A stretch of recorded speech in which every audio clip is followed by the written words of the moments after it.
Hey guys, Megan with another YouTube video.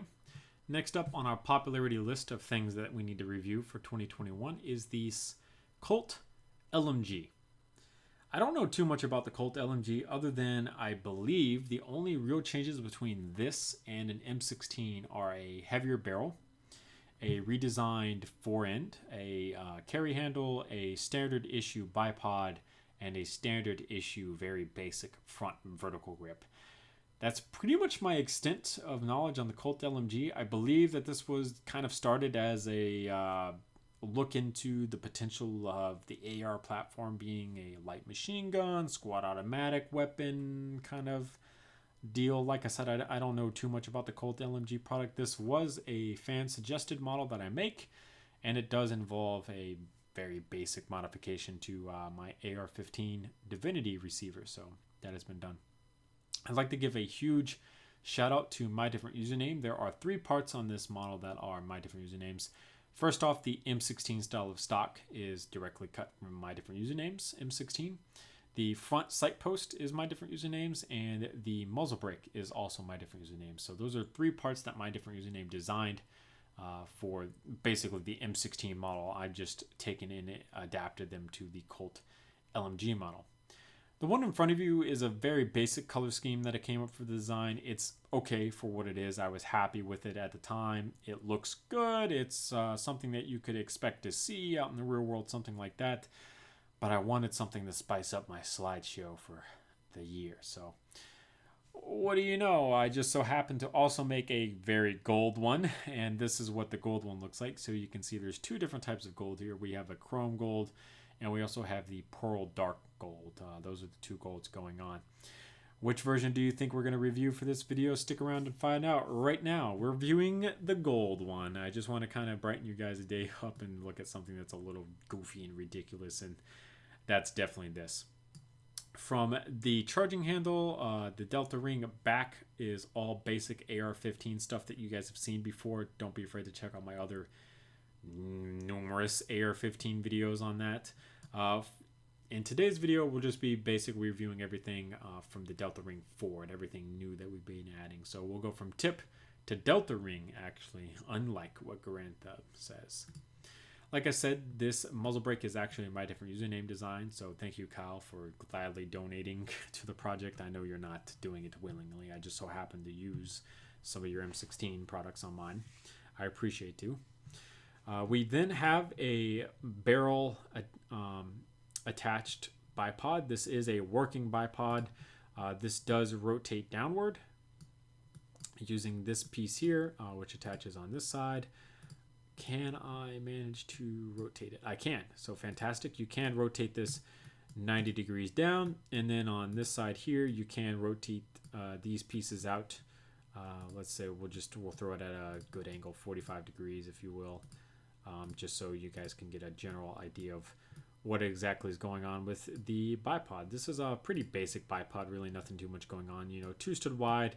We have a little bit of an arch design going on here just to make it look okay. And then down toward the bottom, we do have a little bit of a feet design to show where it kind of digs down into the ground. So that's pretty basic for that, nothing too big.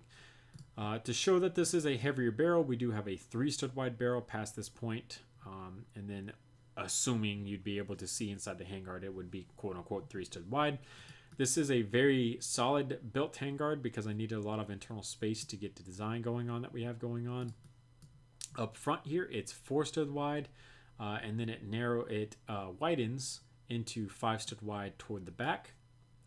We do have the grooves cut into the actual weapon itself. Unfortunately, the top and bottom ones are the only ones that use these arch pieces to get this very clean looking groove. The middle groove had to be accomplished using a different technique. The reason for that being that the gap between here and there, if we put another arch between here, would be 2 studs instead of 1 stud. And the overall handguard itself would be a lot taller. It'd actually be taller by 2 studs on either side, which would be too much. It would look inappropriate. There we go. It would look inappropriate.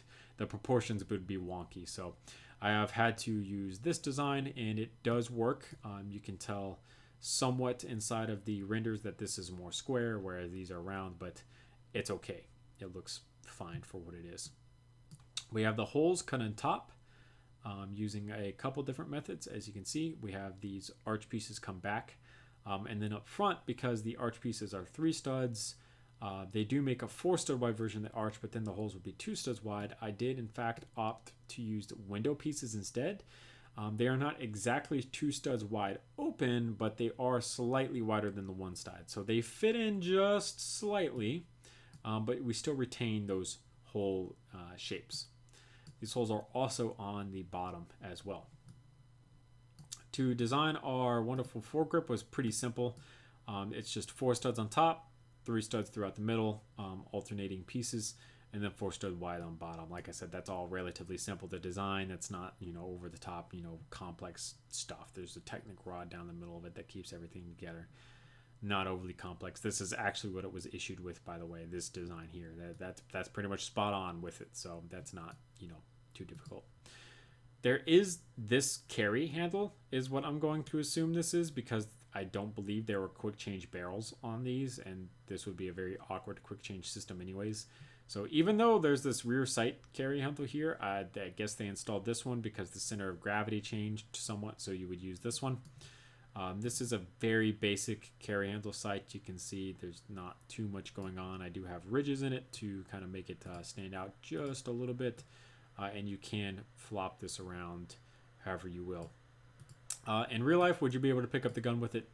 No, it would definitely fall apart on you, but it is a detail that I wanted to put on the LDD version of the model itself. So that said, thank you guys for watching. Remember to comment and subscribe for more videos similar to this one. If you guys want to get in direct contact with me and see models come out before they actually release to the public, don't be afraid to check out my Discord.